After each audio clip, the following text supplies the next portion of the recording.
Welcome to my channel tonight. I want to share a story about a clock that refused to tell time. Not because it was broken, but because it had learned a deeper truth.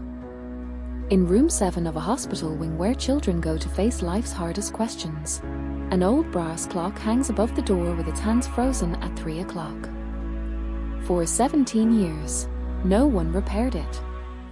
Until a 9-year-old boy named Julian arrived and taught everyone who entered that room a new way to measure existence, not in minutes passing, but in moments deepening.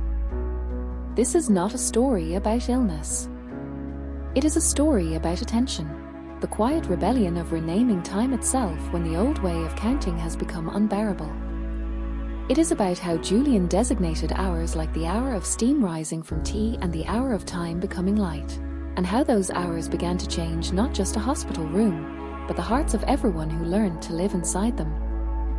Find a quiet moment. Let your breath slow. And allow these words to meet you exactly where you are, whether you're racing against time today, or simply wondering how to inhabit this moment more fully. Because sometimes the most radical act is not to fix what's broken, but to discover what it was trying to teach us all along. The clock above the door in room 7 had not told the correct time in 17 years. Its brass face, tarnished to the color of old honey, bore Roman numerals worn smooth at the edges by decades of dust and neglect. The hour hand pointed eternally to 3. The minute hand, slightly bent as if bowing in apology, rested at 12. No one knew precisely when it had stopped, whether during a storm that knocked out power to the east wing, or simply from the slow surrender of springs and gears to entropy's patient pull. The hospital maintenance logs contained no entry for it. It was not broken in the way broken things demand repair, it was complete in its stillness, a monument to a moment long departed yet somehow preserved. Julian was 8 years old when he arrived in room 7, and the first thing he noticed was not the bed with its adjustable rails, not the 4 poles standing sentinel in the corner, not even the view of the courtyard oak tree through the east-facing window. It was the clock. While his mother, Sarah, unpacked the small bag of treasures he had insisted on bringing, a smooth river stone grey as twilight, a sprig of dried lavender tied with thread, a well-loved copy of The Little Prince, Julian stood on the foot of the bed, steadying himself with one hand on the railing, and studied the frozen timepiece with the quiet intensity of an archaeologist uncovering a relic. 3 o'clock, he said softly, not as statement but as invitation. His father, Mark, looked up from assembling the bedside tray table. It's broken, buddy. Been that way forever. I'll ask maintenance to take a look. Julian shook his head, a small, deliberate motion that contained more certainty than most adults could muster. Don't fix it, he said. It's not broken. It's waiting. Mark exchanged a glance with Sarah over their son's head. This was new, the philosophical turn Julian's mind had taken since diagnosis. Before the constellation of Latin terms that spelled out his body's slow unraveling, Julian had been a boy of practical curiosities. How engines worked, why clouds held their shape, whether frogs felt cold in winter. Now his questions had shifted inward, toward the architecture of experience itself. He no longer asked how things functioned, but what they meant. And in this new landscape of inquiry, a stopped clock was not a malfunction but a threshold. That first evening, as sunset painted the courtyard in hues of rose and gold, Julian sat propped against pillows watching light travel across the floorboards. He observed how the beam from the window moved imperceptibly, first illuminating the leg of the bedside table, then the edge of the rug, finally the wall beside the door where the clock hung in its perpetual 3 o'clock stillness. And he noticed something the clock's frozen hands could not capture. The quality of light changed as it moved. At the table leg, it was sharp and defining, carving edges with precision. At the rug's fringe, it softened, pooling in the weave like liquid honey. At the wall, it became diffuse, a gentle wash that seemed to hold the room in its palm rather than measure its dimensions. When Nurse Clara made her evening rounds, she found Julian not sleeping as expected, but sitting upright with notebook open on his lap, pen moving slowly across the page. "Can't sleep, sweetheart?" she asked, her voice a low murmur designed not to break the room's fragile peace. Julian looked up, his eyes the color of twilight sky after rain. "I'm making a new clock," he said simply. Clara smiled, the gentle, practiced smile of someone who had learned that children in room 7 often created imaginary worlds to escape their reality. She adjusted his for drip, checked his vitals, made notes on the chart. But as she turned to leave, Julian's voice stopped her. "Right now," he said, "it's not 7:34. It's the hour of violet shadows." Clara paused at the door. She followed his gaze to the wall where sunset light had indeed deepened to a shade of violet so rich it seemed to vibrate with its own frequency. She had walked this corridor thousands of times. She had never named that particular quality of light before. "The hour of violet shadows," she repeated softly, testing the phrase in her mouth like a new flavor. And something shifted in her, not dramatically, but perceptibly, like air after rain.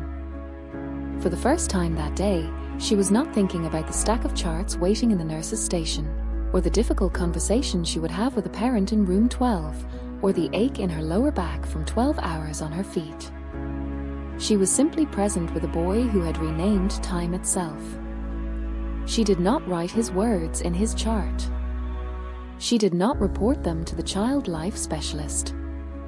She simply carried them with her down the hall, and when she passed the window overlooking the courtyard, she paused for 3 breaths to watch violet shadows pool beneath the oak tree. It was, she decided, a better way to mark the passage of evening than any digital display. The next morning, Julian began his work in earnest. He did not ask for special tools or permissions. He simply took the notebook his mother had brought, a simple composition book with unlined pages, and on the first sheet drew a circle. Inside the circle, he did not place numbers. He placed qualities. At the position where 12 would normally reside, he wrote dawn wonder. At 3, patience with pain. At 6, laughter that surprises. At 9, quiet before sleep. Between these anchors, he filled the spaces with more nuanced hours. The hour of steam rising from tea, the hour of footsteps approaching, the hour of birds deciding to sing, the hour of hands remembering how to hold. He showed the drawing to his mother during her morning visit. Sarah, an architect who had spent her career designing spaces that shaped human experience, studied her son's creation with professional fascination that gradually deepened into something more personal. This was not a child's fantasy. It was a sophisticated reimagining of temporality itself, not linear progression measured in equal increments, but cyclical return to states of being that varied in depth rather than duration. A minute of pain could contain an eternity of courage. A second of unexpected laughter could stretch to hold an entire afternoon's worth of light. "What made you think of this?" she asked, her voice carefully neutral. Julian considered the question while tracing the curve of his circle with a finger. "Clocks lie," he said finally. "They say every minute is the same. But they're not. Some minutes are heavy. Some are light. Some are sharp. Some are soft. I'm just telling the truth about time." He turned the page and began a new drawing, this one not a circle but a spiral, suggesting that hours did not simply repeat but deepened with each turn, accumulating meaning like rings in a tree trunk. At the center of the spiral he wrote a single word, now. That afternoon, when physical therapist Ben arrived for Julian's daily session, he found the boy not lying passively awaiting treatment, but sitting upright with an air of quiet authority. "Before we start," Julian said, "I need to tell you what time it is." Ben, A man in his 40s whose kindness lived in the careful pressure of his hands rather than his words, sat on the edge of the bed. "Okay," he said. "What time is it?" 2 hours past dawn wonder, Julian replied. "Which means we're entering the hour of gentle effort. Not the hour of pushing through. Not the hour of giving up. The hour of gentle effort. That's important for what we're about to do." Ben did not smile indulgently. He did not humor the boy. He simply absorbed the information as he would absorb data from a medical chart. Serious, relevant, actionable. And when he guided Julian through the series of movements designed to maintain mobility in legs that were gradually forgetting how to bear weight, he did so with a quality of attention he had not previously possessed. He noticed when Julian's breathing hitched, not as a clinical sign to be recorded, but as a signal to pause, to wait, to allow the body its dignity. He noticed the exact moment tension released in Julian's shoulders, not as progress toward a goal, but as a small victory worthy of silent acknowledgement. The session lasted 23 minutes by the digital clock on the wall. But by Julian's clock, it occupied precisely 1 hour of gentle effort, and something in both of them was different when it ended. Word of Julian's clock spread through the East Wing not as gossip or novelty, but as quiet practice. Nurse Clara began her shifts by glancing at the frozen clock above room 7's door, then closing her eyes for 3 breaths to determine what hour they had truly entered. Sometimes it was the hour of difficult news, a time requiring steady hands and softer voices. Sometimes it was the hour of small victories, when a child ate a full meal or took 3 steps unassisted. She never announced these hours aloud. She simply lived inside them, allowing their quality to shape her movements, her tone, her presence. Dr. Evans, making his rounds one Thursday morning, found Julian watching dust motes dance in a sunbeam cutting across the room. "What time is it?" the doctor asked, a question he had begun asking half in jest, half in genuine curiosity. Julian did not look away from the dancing particles. "The hour of tiny universes," he said. "When you notice things small enough that most people walk right through them without knowing they exist." Dr. Evans stood silently for a full minute, watching the dust motes himself. He saw what Julian saw. Each particle catching light differently, some spinning like distant planets, some drifting lazily like seeds on a breeze, all moving according to currents invisible to the eye but undeniably present. For 20 years he had walked this corridor focused on blood counts and scan results. He had never once noticed the universe contained in afternoon light. When he left room 7, he did not write patient alert and oriented in Julian's chart. He wrote something he had never written before. Patient teaching physician about attention. And later that day, during a difficult conversation with parents receiving a poor prognosis, he found himself pausing mid-sentence to truly see the mother's hands, how they twisted the tissue paper into intricate sculptures of anxiety, how the wedding ring had left a pale band on skin tanned by summer. He did not rush the conversation. He allowed it to occupy its true hour. The hour of truth held gently. And something in the room shifted, not the outcome, but the quality of how that outcome was received. Julian's parents underwent their own transformation. Mark, an engineer who had built his life on precision and predictability, had initially resisted his son's temporal rebellion. Time was time, measured in seconds, minutes, hours. It was the one constant in a universe of variables. But watching Julian move through his days with a quality of presence Mark had never possessed, he began to wonder if he had been measuring the wrong thing all along. One evening, sitting beside Julian's bed as his son drifted toward sleep, Mark realized he had not once checked his watch in 3 hours. He had simply been present with the rhythm of his son's breathing, the slow fade of light from gold to indigo to deep violet, the distant sound of an owl calling from the woods beyond the hospital grounds. And in that unmeasured time, something in him softened. The constant low-grade anxiety that had been his companion since diagnosis began to recede, not because circumstances had changed, but because his relationship to time itself had shifted. Sarah noticed the change in her husband first. "You're different," she said one night as they walked to their car after visiting hours. Mark considered the observation while unlocking the driver's door. "I think I'm learning a new language," he said finally. "The language of hours instead of minutes." Sarah understood. As an architect, she had always known that spaces shaped experience, but she had never fully grasped that time, too, could be designed. Julian was not passively enduring his remaining days. He was actively composing them, choosing which qualities to cultivate, which moments to deepen, which fragments of light to gather and hold. And in doing so, he was teaching everyone around him that time's value lay not in its quantity but in its depth. By the end of Julian's first month in room 7, the frozen clock above the door had become a kind of oracle, not because it told time, but because its stillness invited those who looked upon it to ask a different question. Not what time is it, but what quality does this moment hold? The clock had not been repaired. It had been reproposed. And in its reproposing, something ancient and necessary had been restored to the wing where children went to face mortality.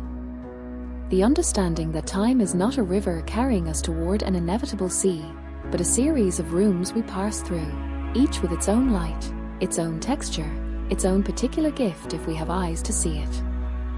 Julian did not know then that his clock would outlive him. He did not create it as legacy or lesson. He created it because the old way of measuring time had become unbearable, a countdown to an ending he could not change. His new clock measured not distance from that ending, but proximity to meaning. And in that simple inversion, everything changed. The seasons turned outside room 7's window while Julian's internal landscape deepened in ways that defied chronological measurement. Autumn painted the courtyard oak in fire, crimson, gold, bronze, before stripping it bare to reveal the elegant architecture of branches against a steel-grey sky. Winter brought snow that settled on limbs like ermine robes, transforming the tree into a sculpture of light and shadow. Spring arrived not with fanfare, but with subtlety. First the faint green haze along branches, then tight buds swelling with promise, finally the explosion of new leaves unfurling like hands opening after prayer. Julian watched it all from his bed, his body growing weaker with each passing moon, his spirit growing stronger with each passing hour of his own design. He refined his clock throughout those months, adding layers of nuance that reflected his deepening understanding of time's true nature. He discovered that hours could overlap, like colors bleeding into one another on wet paper. The hour of patience with pain could contain within it a fleeting minute of unexpected laughter. The hour of quiet before sleep could be pierced by a sudden shaft of insight sharp enough to wake the soul. He began drawing his clocks not as perfect circles but as mandalas, interlocking patterns where boundaries between hours were permeable, where one quality could birth another without warning. One afternoon in late November, during what Julian designated the hour of steam rising from tea, his grandmother Eleanor visited. At 84, she moved with the deliberate grace of someone who had made peace with time's passage. She did not bring toys or forced cheerfulness. She brought a thermos of Earl Grey steeped exactly 3 minutes, 2 honey packets. Julian liked his tea sweet, and the quiet certainty of a woman who had buried a husband, outlived 2 sisters, and raised 3 daughters alone without losing her capacity for wonder. She sat in the chair by the window, poured tea into the hospital's chipped ceramic mug, and handed it to Julian without comment. For 10 minutes they sat in silence, watching steam curl upward in delicate spirals that court the afternoon light like miniature galaxies being born and dying in the space between their hands. 3 o'clock, Eleanor said finally, her gaze drifting to the frozen clock above the door. Julian smiled, a slow unfolding that transformed his entire face. Not 3 o'clock, he corrected gently. The hour of steam rising from tea. It's different. Eleanor studied her grandson, not with the pity that had become the default expression of most adults who entered room 7, but with genuine curiosity. How is it different? 3 o'clock is just a number, Julian explained, his voice soft but precise. It doesn't care whether you're hurting or happy. It just is. But the hour of steam rising from tea, that hour knows you're here. It changes depending on who's drinking the tea, what they're thinking about, whether the room is warm or cold. It's alive. Eleanor considered this while watching her own steam spiral upward. She thought of all the hours she had lived, hours of grief so profound she believed she would drown in them, hours of joy so pure they felt like glimpses of eternity, hours of ordinary routine that had seemed meaningless at the time but now glowed with quiet significance in memory. She had spent 84 years measuring her life in birthdays and anniversaries, in decades and centuries. But Julian was offering her a different metric, one that measured not how long she had lived, but how deeply. What hour is it right now for you? She asked. Julian closed his eyes for a moment, breathing in the scent of bergamot and honey. Right now, he said, it's the hour of being known without words. When someone sits with you and doesn't try to fix anything. Just is. Eleanor felt something shift deep in her chest, a loosening of a knot she had not even known she carried. She had come to room 7 intending to comfort her grandson. She was leaving having received a gift far greater than anything she could have offered. Before departing, she reached into her purse and withdrew a small object wrapped in tissue paper. For your clock, she said, placing it gently on Julian's bedside table. He unwrapped it carefully. Inside lay an antique pocket watch, brass casing worn smooth by generations of hands, glass face cracked but intact, hands frozen at 11:07. It had belonged to his great-grandfather, a clockmaker who had emigrated from Scotland with little more than the tools of his trade and a belief that time, properly understood, could heal as well as wound. It hasn't worked in 50 years, Eleanor said. But your grandfather kept it anyway. He said some things are more valuable broken than fixed. Julian held the watch in his palm, feeling its weight, not heavy, but substantial, like a promise kept. He did not try to wind it. He simply placed it beside his notebook, where its frozen hands joined the frozen hands of the wall clock in silent conversation across generations. That evening, as sunset bled into twilight, Julian designated a new hour, one he had been sensing for weeks but could not name until now. The hour of clocks keeping each other company. He wrote the phrase carefully in his notebook, then drew the wall clock and the pocket watch side by side, their frozen hands reaching toward one another across the page like old friends sharing a secret. And in that moment, something fundamental shifted in room 7, not in the room itself, but in the quality of time that inhabited it. The frozen clocks were no longer symbols of time's cessation. They had become guardians of time's true nature. Not a force to be conquered or endured, but a dimension to be inhabited with intention. The practice of Julian's hours began spilling beyond room 7 organically, like water finding its level. Nurse Clara started a small journal in her locker where she recorded the hours she believed each shift had occupied, not for anyone else to read, but to set the tone for her presence. Today was the hour of steady hands, she would write after a difficult procedure. Today was the hour of unexpected laughter after a child told a joke that made the entire ward smile. She did not share these entries with colleagues. She simply allowed them to shape how she moved through her days, more deliberately, more tenderly, more awake to the particular quality of each moment. Dr. Evans began opening staff meetings not with statistics or protocols, but by glancing at his watch and then at the group. What hour do you think we're in? He would ask.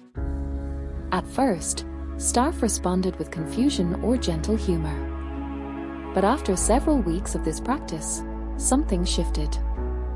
A nurse might say, "I think it's the hour of difficult decisions," and the entire room would settle into a different posture, more grounded, more compassionate, more willing to hold complexity without rushing toward false resolution.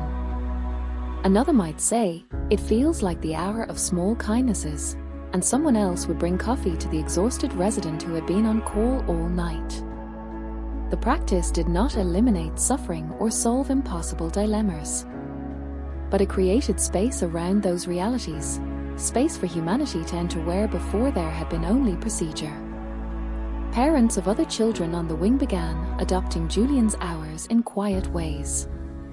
They would arrive at the hospital not asking how was his day, but what hour did he live in today? They would sit with their children not counting minutes until visiting hours ended, but noticing the particular quality of light in the room, the rhythm of breathing, the small gestures of connection that could not be measured but could be felt.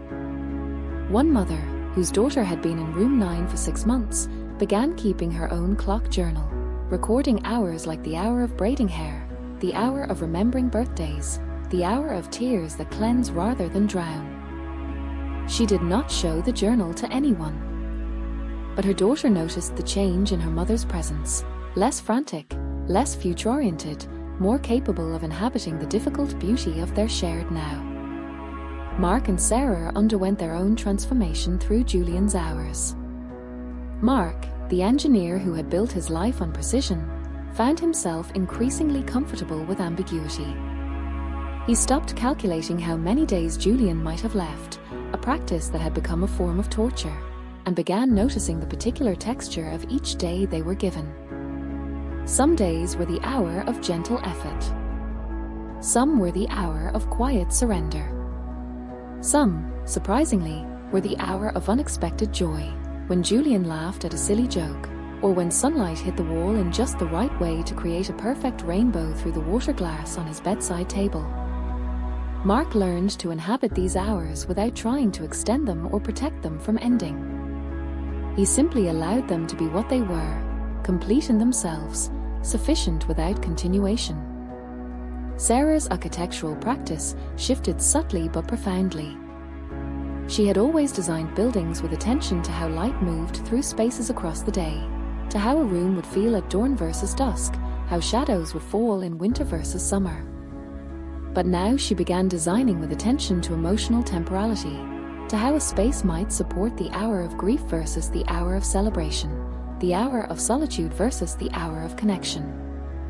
She designed a community center with a room specifically for the hour of quiet before sleep, a space with no clocks, soft lighting that mimicked sunset's gradual fade, walls painted in colors that deepened as evening approached.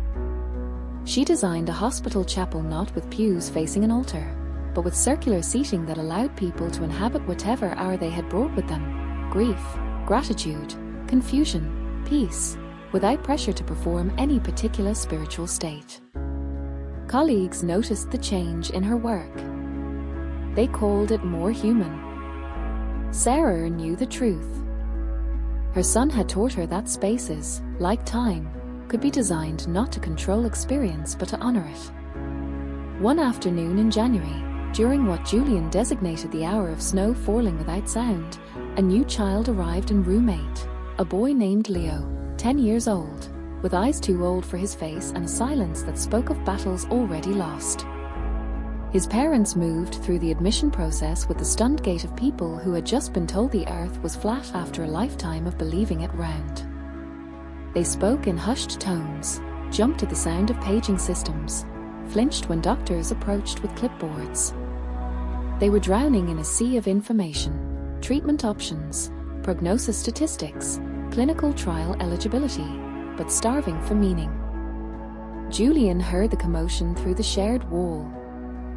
He did not ask his parents to investigate.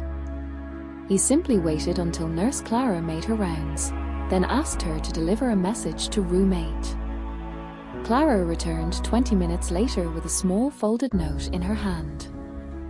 "He wants you to have this," she said to Julian's parents, her voice thick with an emotion she could not name. The note contained 3 words written in Julian's careful script. "What hour is it?" Mark and Sarah looked at each other, then at their son. Julian simply nodded toward the door. Understanding, Sarah took the note and walked down the hall to room 8. She did not introduce herself. She did not offer platitudes or advice. She simply handed the note to Leo's mother and said, "My son thought you might find this question useful." Leo's mother unfolded the paper. She read the 3 words.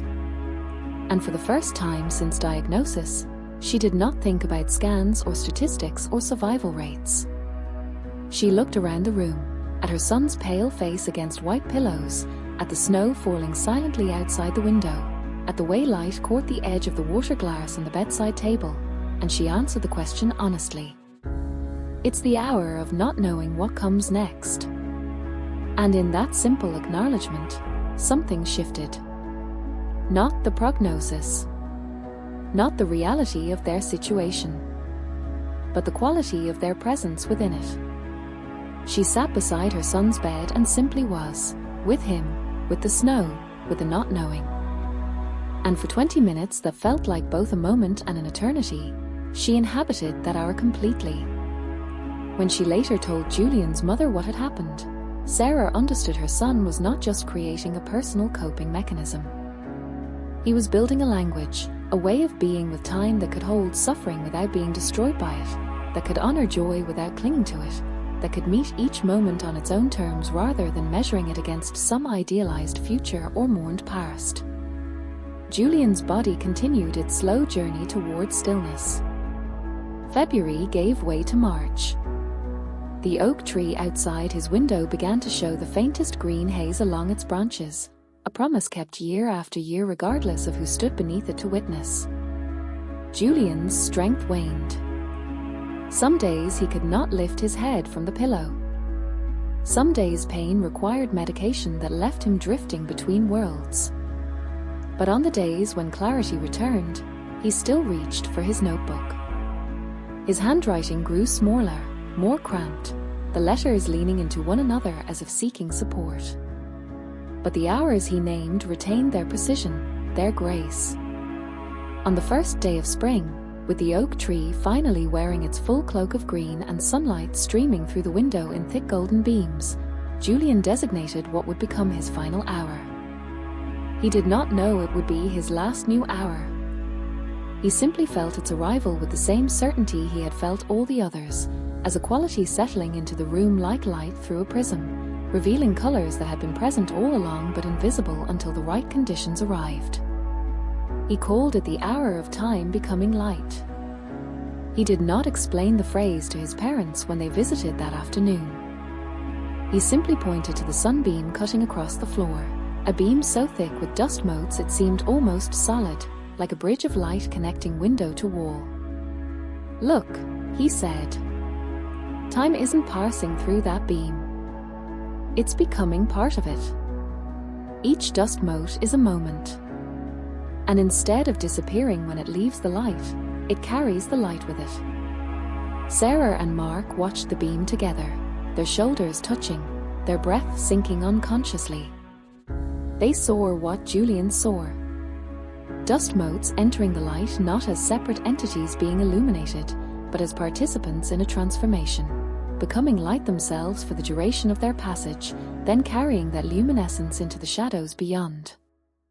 It was not a metaphor Julian was offering. It was a physics of the soul, a way of understanding that moments do not vanish when they pass.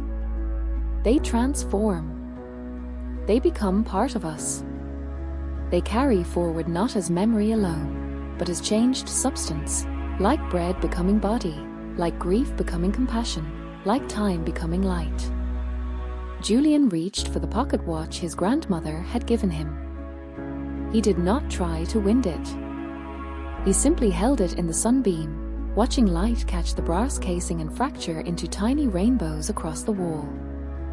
The frozen hands at 11:07 seemed not stuck but intentional, as if that particular moment had been chosen for preservation because it contained something essential about time's true nature.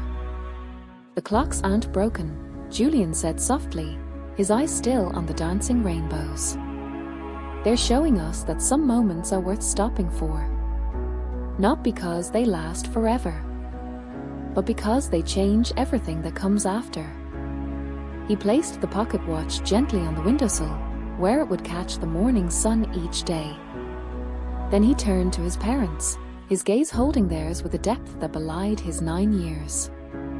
"When I'm gone," he said, "don't fix the clock. Let it stay at 3 o'clock.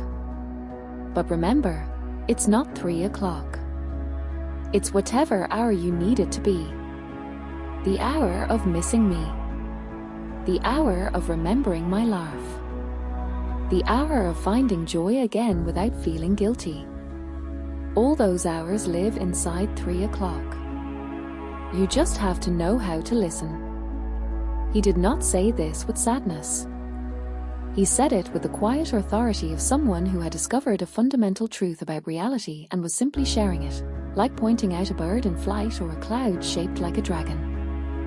Time was not the enemy stealing him away. Time was the medium through which love traveled, like sound through air, like light through space. And love, once given, never truly left.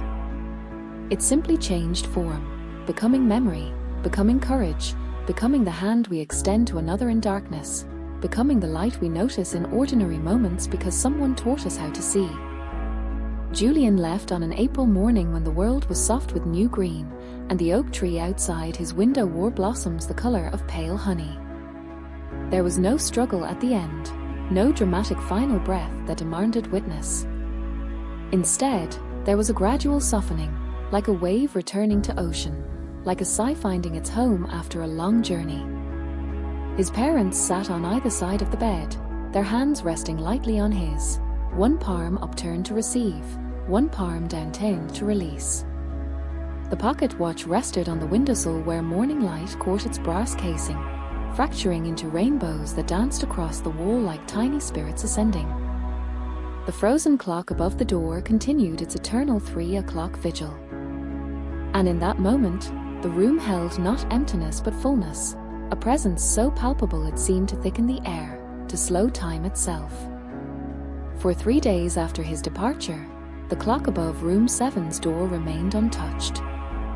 Nurses entered to clean and prepare the room for its next occupant, but each one paused upon seeing the frozen hands, each one sensing that some sacred process was still unfolding within that stillness.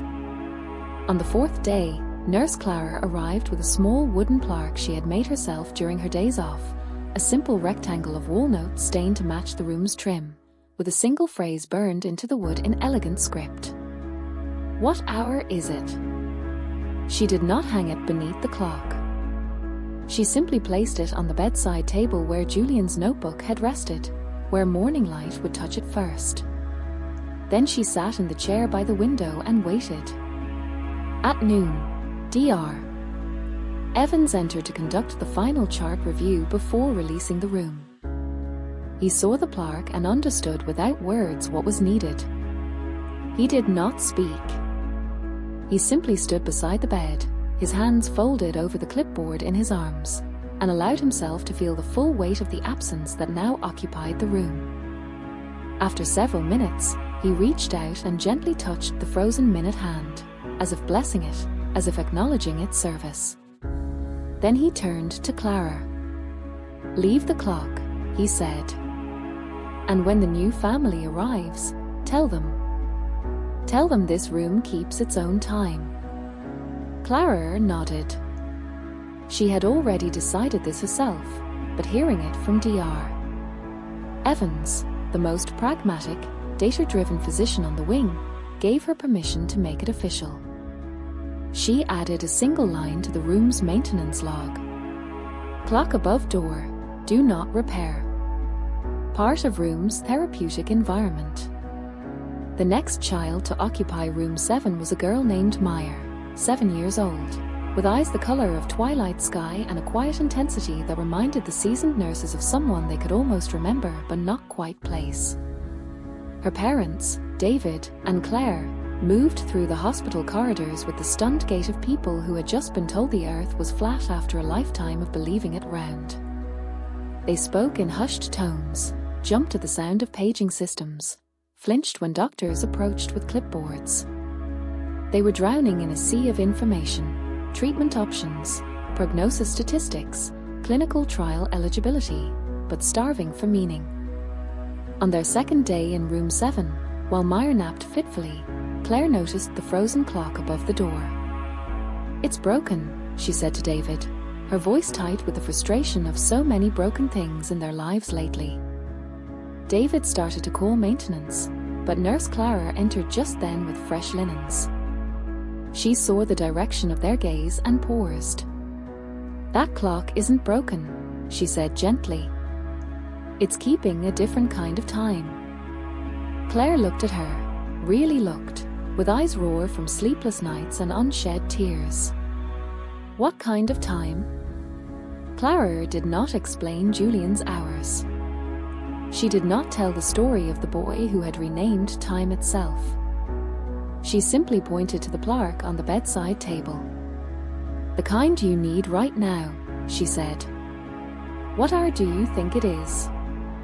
Claire stared at her for a long moment, then at the clock, then at her daughter's sleeping face. And something in her shifted, not healed, not fixed, but softened enough to allow a single honest breath. "I think," she said slowly, "it's the hour of not knowing how to be brave."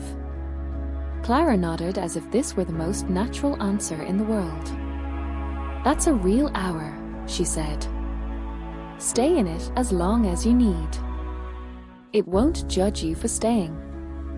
She finished making the bed in silence, her movements imbued with a quality of reverence that Claire could not name but could feel in her bones. When Clara left, Claire did not call maintenance. She simply sat in the chair by the window and watched her daughter sleep, and for the first time since diagnosis, she did not try to calculate how many days they might have left. She simply inhabited the hour she was in, the hour of not knowing how to be brave, and discovered that within that hour lived a strange kind of courage. The courage to admit fear without being destroyed by it. Meyer woke an hour later to find her mother not staring at her with desperate love, but looking out the window at the oak tree with a quietness that felt like peace. She followed her mother's gaze and saw what Claire saw. Sunlight filtering through new leaves, creating patterns on the floor that shifted with the breeze like living calligraphy. And without knowing why, Meyer felt a small loosening in her chest, a sense that this room, with its frozen clock and quiet light, might be a place where she could be exactly as she was without having to perform hope or bravery for anyone. That afternoon, during what might have been called the hour of afternoon light through new leaves, Meyer noticed the pocket watch on the windowsill. She reached for it carefully, her hands still steady enough for small movements, and held it in the sunbeam cutting across her bed. Light caught the brass casing and fractured into rainbows that danced across the wall. She watched them for a long time, her breathing slowing to match their gentle rhythm. "Mom," she said finally. "What time is it?" Claire looked up from her book. She glanced at her wristwatch, 2:47 p.m., then at the frozen clock above the door. And for the first time, she did not feel the urge to correct its error. She simply looked around the room, at the dancing rainbows, at her daughter's face softened by wonder, at the way dust motes caught the light like tiny stars, and she answered honestly, "It's the hour of rainbows on the wall."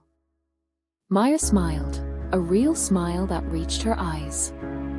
"I like this hour," she said. And just like that, Julian's clock found its next keeper. Over the following weeks, Meyer developed her own relationship with the frozen timepiece. She did not replicate Julian's hours exactly. Her temperament was different, her journey unique, but she adopted his fundamental insight. That time's value lay not in its measurement, but in its quality. She designated hours like the hour of cool sheets against fevered skin, the hour of stories that make you forget you're in a hospital, the hour of birds deciding to sing outside your window. She kept a small notebook of her own, not as elaborate as Julian's, but filled with her careful script and occasional drawings of the oak tree in different lights. Her parents underwent their own transformation through this practice. David, a software engineer who had built his career on algorithms and predictable outcomes, found himself increasingly comfortable with ambiguity. He stopped calculating survival probabilities, a practice that had become a form of torture, and began noticing the particular texture of each day they were given. Some days were the hour of gentle effort. Some were the hour of quiet surrender. Some, surprisingly, were the hour of unexpected joy, when Meyer laughed at a silly joke, or when sunlight hit the wall in just the right way to create a perfect rainbow through the water glass on her bedside table. David learned to inhabit these hours without trying to extend them or protect them from ending. He simply allowed them to be what they were, complete in themselves, sufficient without continuation. Claire's work as a teacher shifted subtly but profoundly. She had always believed education was about imparting knowledge, facts to be memorized, skills to be mastered. But now she began understanding that the deepest learning happened not in the accumulation of information, but in the quality of attention brought to each moment. She designed lesson plans not around standardized metrics, but around emotional temporality, to how a classroom might support the hour of confusion before breakthrough, the hour of collaborative discovery, the hour of quiet reflection after new understanding dawns. Her students noticed the change. They called her class the place where time feels different. Claire knew the truth. Her daughter had taught her that learning, like time, could not be forced, but it could be invited through presence. The practice of Julian's hours continued spreading through the East Wing, not as a formal program but as a quiet contagion of attention. Staff members began using the language without even realizing they had adopted it. "I think we're entering the hour of difficult news," a nurse might say before delivering test results, and her colleagues would adjust their posture, their tone, their presence accordingly. "This feels like the hour of small victories," another might observe after a child took 3 steps unassisted, and the entire team would pause to truly see the achievement rather than rushing to the next task. The frozen clock above room 7's door became a kind of landmark, not because it told time, but because it invited those who looked upon it to ask a different question. Not what time is it, but what quality does this moment hold? One afternoon in June, during what might have been called the hour of long shadows before sunset, the hospital's director of pastoral care, a woman named Miriam who had spent 30 years listening to the unspoken questions of the dying, approached Dr. Evans with an observation. "That clock in room 7, she said. "It's become something more than decoration. Families request that room specifically now, not because they know Julian's story, but because they sense something different happens there. Something about how time feels." Dr. Evans nodded. He had noticed the same phenomenon.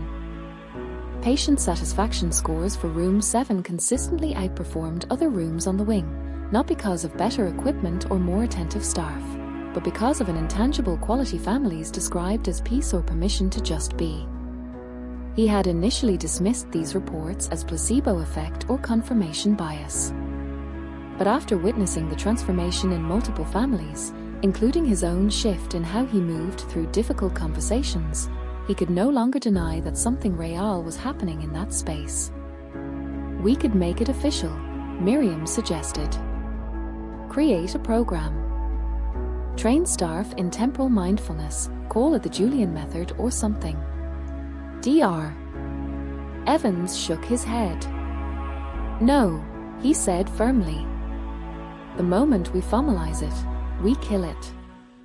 This isn't a technique. It's a way of being. And ways of being can't be taught, they can only be caught." Miriam understood. She had spent her career watching well-intentioned programs become bureaucratic burdens, watching sacred practices lose their soul when reduced to checklists and metrics. Julian's gift was too delicate for institutionalization.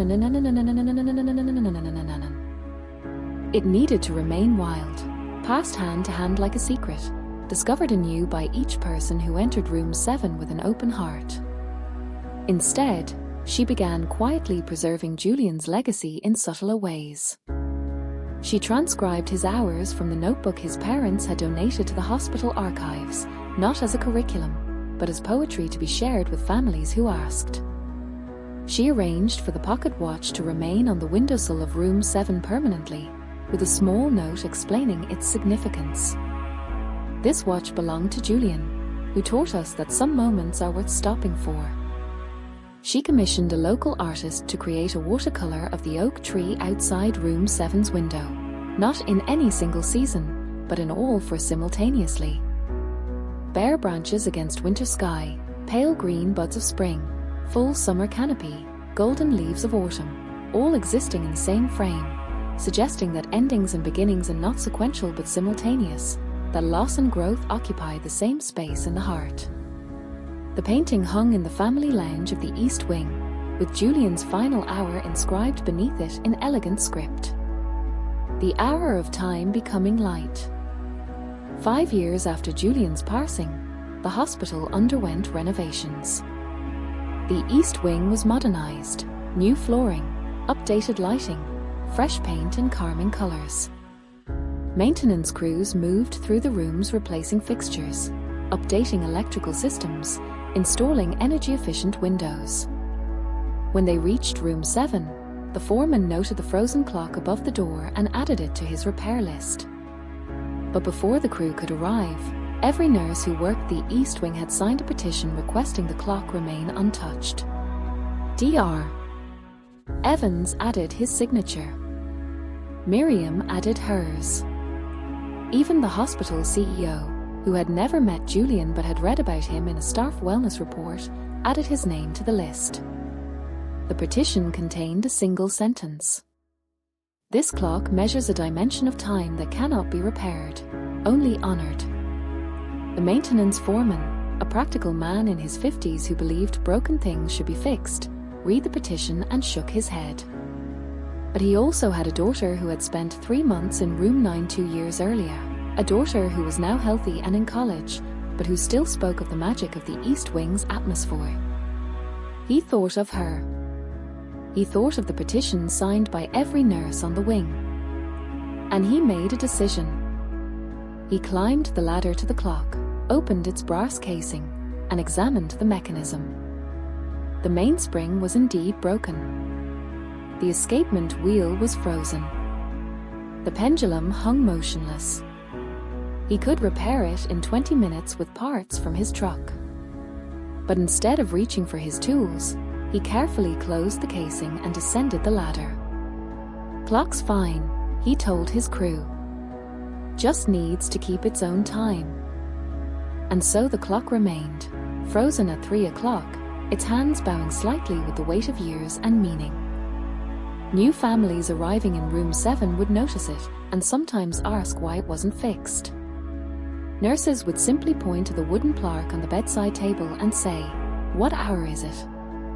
And slowly, almost imperceptibly, the question would work its magic, shifting attention from what was broken to what was possible, from time as enemy to time as companion. A boy named Leo, diagnosed with the same constellation of Latin terms that had shaped Julian's final year, arrived in room 7 years after Julian's passing. He was 9 years old, with eyes the color of twilight sky and a quiet intensity that reminded the seasoned nurses of someone they could almost remember but not quite place. His parents moved through the hospital corridors with the stunned gait of people who had just been told the earth was flat after a lifetime of believing it round. They spoke in hushed tones, jumped at the sound of paging systems, flinched when doctors approached with clipboards. They were drowning in a sea of information, treatment options, prognosis statistics, clinical trial eligibility, but starving for meaning. On his 3rd day in room 7, during what might have been called the hour of afternoon light through summer leaves, Leo noticed the frozen clock above the door. "It's broken," he said to his mother.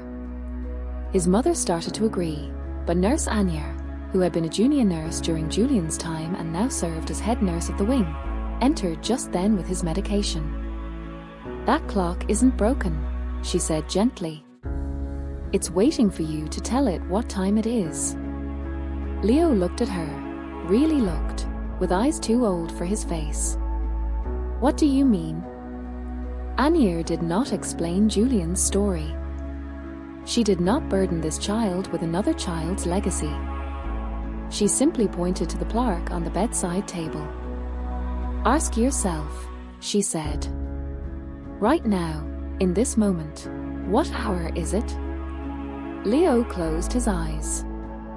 He listened to the hum of the air conditioner, the distant sound of an ice machine down the hall, the rhythm of his own breathing. He felt the weight of the blanket on his legs, the coolness of the sheet against his arms, the warmth of sunlight on his face. He thought of the pain that had been his constant companion for months, not as enemy to be defeated, but as presence to be acknowledged. And he opened his eyes. "I think," he said slowly, "it's the hour of learning to be still." Anya nodded as if this were the wisest answer she had heard all day. "That's a real hour," she said. "Stay in it as long as you need. It won't judge you for staying." She administered his medication with hands that had learned, over 15 years of holding space for dying children, that touch could be both clinical and sacred. When she left, Leo did not ask about fixing the clock. He simply lay back against his pillows and watched dust motes dance in the sunbeam cutting across his bed, each one catching light differently, each one following its own path through the golden air, each one becoming light for the duration of its passage. And in that moment, Julian's clock found its next voice, not as repetition, but as continuation. Not as memory, but as living practice. The hours were not his to keep. They were always meant to be passed hand to hand like a candle flame, diminished not at all by the sharing, but multiplied into light enough for everyone. 10 years after Julian's passing, the East Wing of the hospital had become known informally as the wing that keeps its own time. Families specifically requested rooms there, not because outcomes were better. Statistics showed no significant difference in survival rates, but because something about the atmosphere allowed them to inhabit their difficult journeys with more grace, more presence, more capacity for noticing beauty even in the smallest spaces.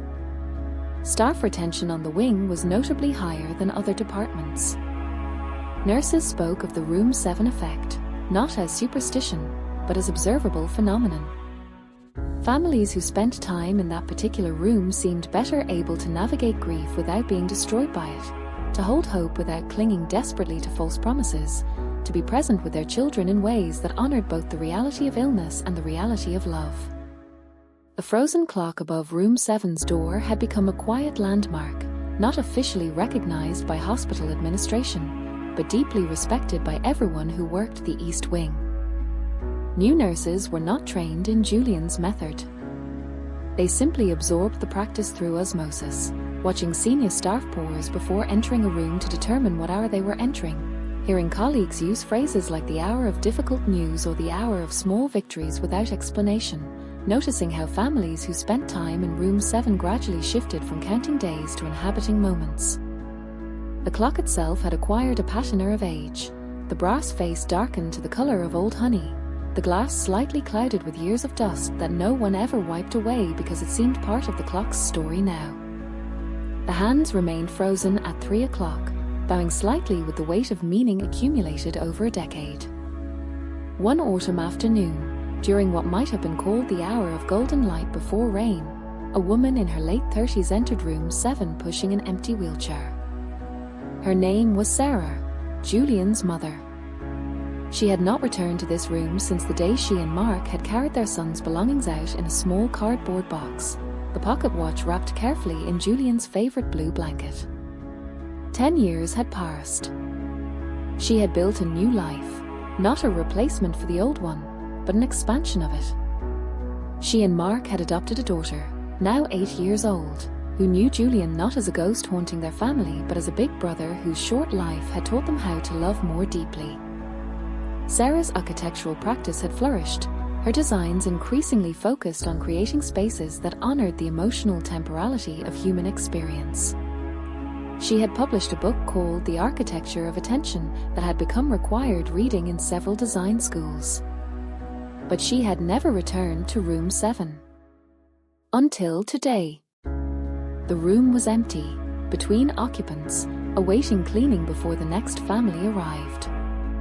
Sarah had arranged the visit weeks in advance, explaining to the hospital administrator that she needed to see the space one more time.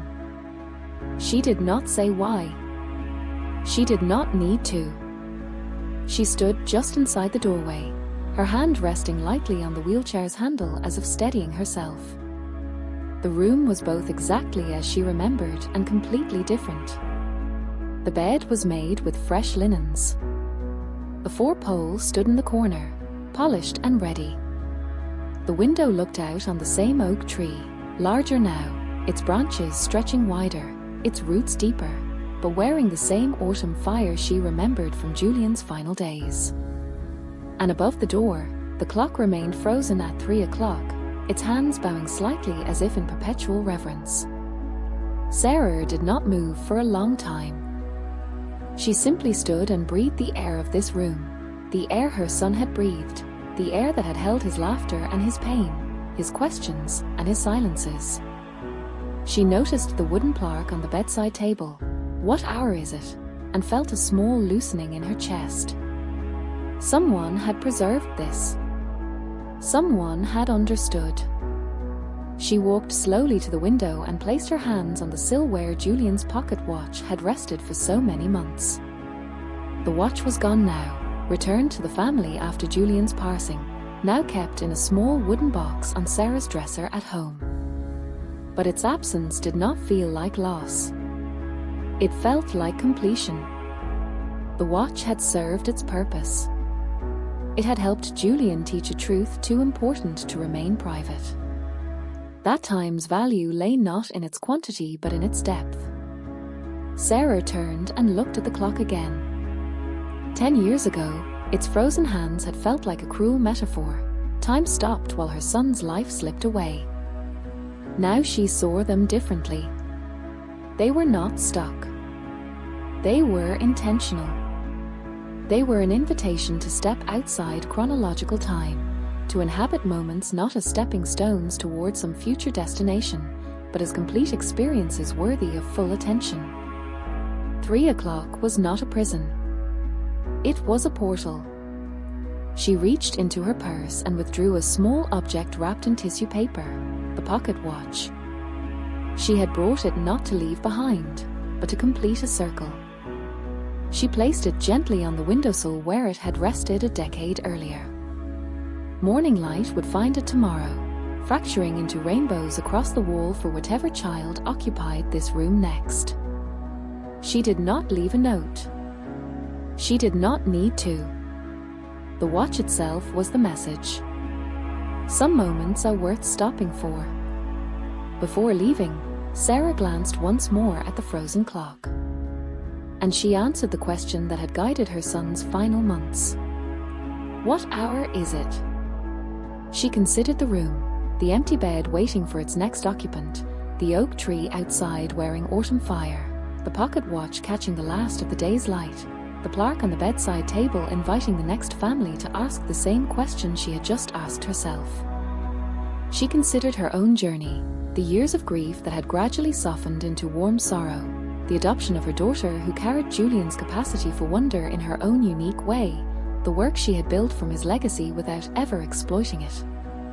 She considered the countless families who had passed through this room in the decades since Julian's passing, each one bringing their own pain, their own hope, their own particular hour needing to be named and honored. And she answered honestly, "It's the hour of time becoming light." She did not say this with sadness. She said it with the quiet certainty of someone who had lived long enough to witness a truth her son had known instinctively. That moments do not vanish when they pass. They transform. They become part of us. They carry forward not as memory alone, but as changed substance, like bread becoming body, like grief becoming compassion, like time becoming light. Sarah left room 7 without looking back. But she carried its stillness with her, not as burden, but as gift. And when she returned home that evening and found her daughter curled on the sofa with a book, sunlight catching the curve of her cheek just so, Sarah did not check the clock on the wall. She simply sat beside her daughter, placed a hand on her shoulder, and inhabited the hour she was in, the hour of ordinary grace, and discovered it was more than enough. The clock above room 7's door remains frozen at 3 o'clock to this day. It has not been repaired. It has not been replaced. It has simply been allowed to keep its own time, a time measured not in minutes but in meaning, not in duration but in depth. New families arriving in the room still notice it, and sometimes ask why it isn't fixed. Nurses still point to the wooden plaque on the bedside table and ask, "What hour is it?" And slowly, almost imperceptibly, the question works its magic, shifting attention from what is broken to what is possible, from time as enemy to time as companion. Children who pass through room 7 still designate their own hours, some echoing Julian's original designations, some entirely their own invention. A girl named Sophia called it the hour of stars visible through hospital windows. A boy named Matteo named the hour of stories that make you forget you're sick. A teenager named Chloe, facing a prognosis no one would speak aloud, designated the hour of truth held gently, a phrase she borrowed from a nurse who had learned it from Dr. Evans, who had learned it from Julian. These hours are not recorded in medical charts. They are not measured by outcomes. They simply exist, as real as breath, as necessary as light. The pocket watch moves from windowsill to windowsill as rooms are cleaned and prepared for new occupants. It has been handled by hundreds of small hands over the years, some steady, some trembling with fever or fear, all seeking the same thing: a moment of wonder to anchor them in the storm. The rainbows it casts on walls have danced for children from every background, every belief system, every circumstance. They have not cured anyone. They have not changed prognoses. But they have offered something equally vital. A reminder that beauty persists even in the smallest spaces, that light finds a way even when everything seems dark, that time itself can be transformed from enemy to ally when we learn to measure not its passage but its quality. Julian's parents visit the hospital once a year, not on the anniversary of his death, but on the first day of spring, when the oak tree outside room 7 wears its full cloak of green and sunlight streams through the window in thick golden beams. They do not enter the room. They simply stand in the courtyard beneath the tree, their hands touching lightly, and look up at the window where their son learned to rename time itself.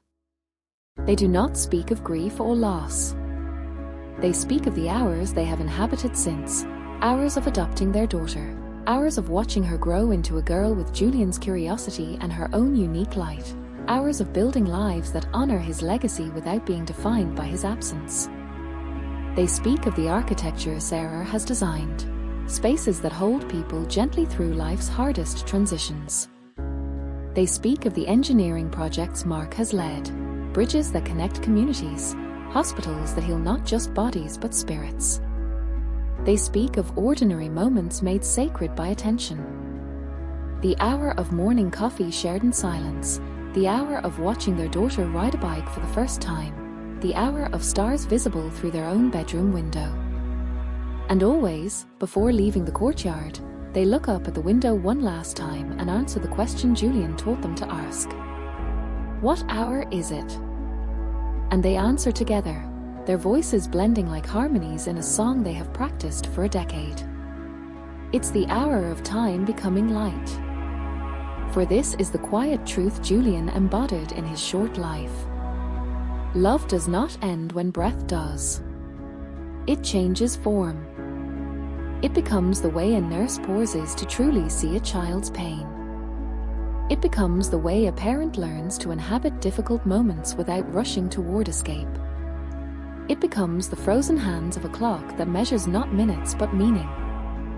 It becomes the question asked gently of a stranger, What hour is it?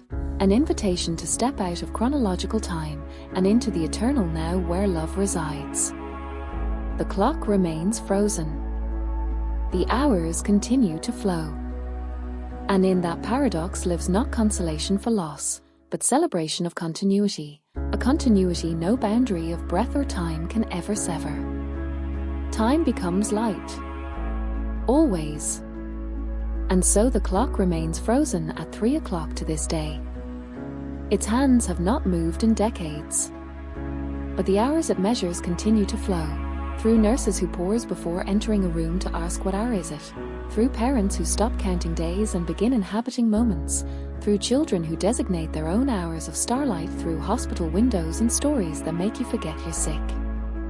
Julian never knew his clock would outlive him. He didn't create it as legacy. He created it because the old way of measuring time had become a countdown to an ending he could not change. His clock measured something else entirely.